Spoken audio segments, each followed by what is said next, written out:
የአርሲ ዞን ጥቃት ስንመለከት ዘርዘር ባልከን ስንመለከተው አሰኮ ወረዳ ላይ ደለታ ጨፌ ቀበሌ ላይ በተደረገው ጥቃት ይህ በሌላ አካባቢ ምርጫን ለማደናቀፍ ሲሞክር የነበረው ጽንፈኛው ሽብርተኛው የሸኔ ቡድን እዛ አካባቢ ላይ ያሉት ላይ በመጀመሪያ ግጭት የፈጠረው ከአካባቢው ካሉት የጸጥታ አካላት ጋር ነው፣ ከሚሊሻና ከፖሊስ ማለት ነው። ይህ የሚያመላክተው በእለቱ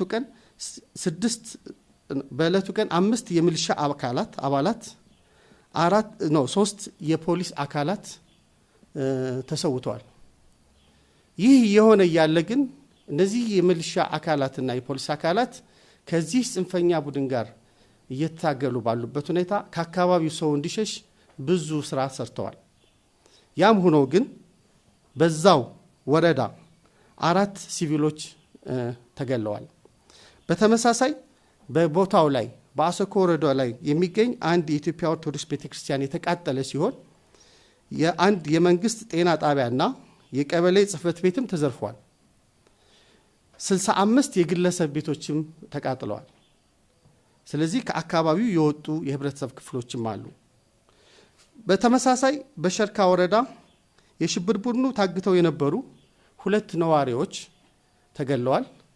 እንዲሁም በእንቆሌ ዋቤ ወረዳም 2 ንጹሃን ግለሰቦች ገንዘብ አምጡ ተብለው ታግተው የነበሩ ተገለዋል።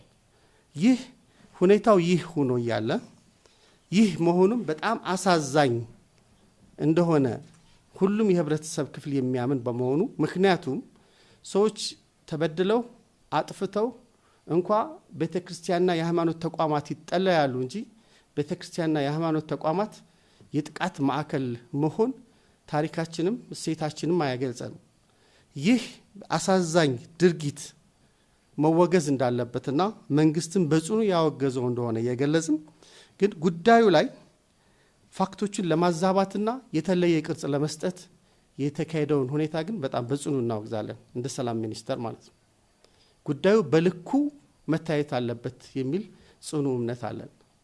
አዎ ጥቃት ተፈጽሟል፣ አሳዛኝ ጥቃት መደረግ የሌለበት።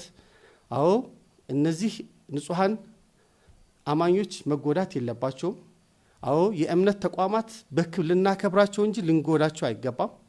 እነዚህን ተቋማት የመጠበቅ ኃላፊነት እንዳለብንም በጽኑ እናውቃለን። እንዲህ አይነት ኢንሲደንቶች በሚፈጠሩበት ሰዓት ሆነኝ ብለው ህብረተሰብን አብሮነት ለማፍረስ አብሮነትን ወደ ግጭት ለመውሰድ በሚደረጉ ጉዳዮች የሚመጡ ጥቃቶችን ግን በልኩ ማየት ያስፈልጋል።